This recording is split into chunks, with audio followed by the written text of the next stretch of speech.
திமுக வந்து கபட நாடகம். எங்கு பார்த்தாலும் சிறுபான்மை சிறுபான்மைங்கிறான். சிறுபான்மை பூரா கொன்றுறான். சிறுபான்மை பேர்ந்த பொருளாளர் சாதிக்கு பாட்சா குடும்பம் இன்னைக்கு வந்து மெட்ராஸ்ல எங்க இருக்கு? இங்க இருக்காரு. இந்த கட்சியில் இந்த அமைச்சரை சேர்த்து விட்டவர் வந்து பாட்சாங்கிற ஒருத்தர். பாட்சா குடும்பம் எங்க இருக்கு? இன்னைக்கு கட்சிக்காக உயிர் நீத்த சிக்கந்தர் குடும்பம் எங்க இருக்கு? இதுதான் உங்க சிறுபான்மை பாதுகாப்பா? ஸ்டாலின் வந்து எதை எடுத்தாலும் நாங்க எதுக்கு எடுத்தாலும் சொல்றாரு, செய்யணும்ல. 505 வாக்குறுதி நிறைவேற்றினா சொல்றாரு. இதுவரைக்கும் எதனாச்சும் ஒரு வாக்குறுதி? அங்க பாருங்க, ஆர்எம்டிசியில் இருக்கவங்க பூரா போராட்டம் பண்றாங்க. ஆர்எம்டிசியில் வந்து போக்குவரத்து கழகம் நழுவடைஞ்சிருச்சு ஒண்ணு. அடுத்து வந்து ஆசிரியர் எங்க பார்த்தாலும் போராட்டம். அடுத்த ஆசிரியர்லாம் உறுதியா சொல்லிட்டாங்க, ஜாக்டோஜியா ஆசிரியர் கூட்டமைப்பு குழு ஸ்டாலின் அவர்களை எதிர்கட்சி தலைவராக அமைக்காமல் விடமாட்டோம். ஏனால் எடப்பாடி வந்து 26 முதலமைச்சர். அது எந்த சக்தியாலும் தடுக்க முடியாது.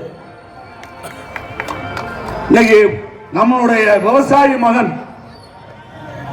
உங்களுடைய கூப்பிட்ட குரலுக்கு எல்லா அனைத்து சமூக மக்களுக்கும் வேண்டியவர், எல்லா சமூக மக்களுக்கும்.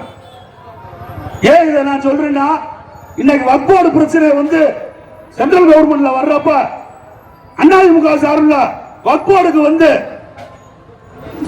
ஆட்சியை ஆதரிக்காம ஓட்டு போட்டவரே எடப்பாடி. சிறுபான்மை மக்கள் பாதுகாவலர். நீங்க வேணா ஸ்டாலின் சொல்லுவாரு, நாங்க சிறுபான்மை சிறுபான்மை பூரா ஏமாத்திக்கிட்டு இருக்காரு ஸ்டாலின். எடப்பாடி தான் உண்மையான சிறுபான்மை மக்கள் பாதுகாவலர். வக்போர்டு பிரச்சனை வந்து தீர்மானத்தில் வந்து ஆதரிச்சு கொடுத்தாரு. அது மட்டுமா, எண்ணற்ற பிரச்சனைகள். இன்னைக்கு இஸ்லாமியர்கள் பிரச்சனையை பூரா தன்னுடைய சொந்த பிரச்சனையாக கருதி எடப்பாடியார் நல்லது செய்யறாரு. ஆனால் திமுக வந்து கபட நாடகம். எங்கு பார்த்தாலும் சிறுபான்மைங்கிறான். சிறுபான்மை பூரா கொன்றுறான். சிறுபான்மை பேர்ந்த பொருளாளர் சாதிக்கு பாட்சா குடும்பம் இன்னைக்கு வந்து மெட்ராஸ்ல எங்க இருக்கு? இங்க இருக்காரு. இந்த கட்சியில் இந்த அமைச்சரை சேர்த்து விட்டவர் வந்து பாட்சாங்கிற ஒருத்தர். பாட்சா குடும்பம் எங்க இருக்கு? இன்னைக்கு கட்சிக்காக உயிர் நீத்த சிக்கந்தர் குடும்பம் எங்க இருக்கு? இதுதான் உங்க சிறுபான்மை பாதுகாப்பா? இன்னைக்கு எடப்பாடி சாதாரண நானு, எனக்கு வந்து பதவி கொடுத்தாரு. இன்னைக்கு வந்து நான் நகர செயலாளர். எந்த பதவி வேணாலும் அதிமுக கிடைக்கும். ஆனா திமுக கிடைக்குமா? திமுக வந்து வாரிசு.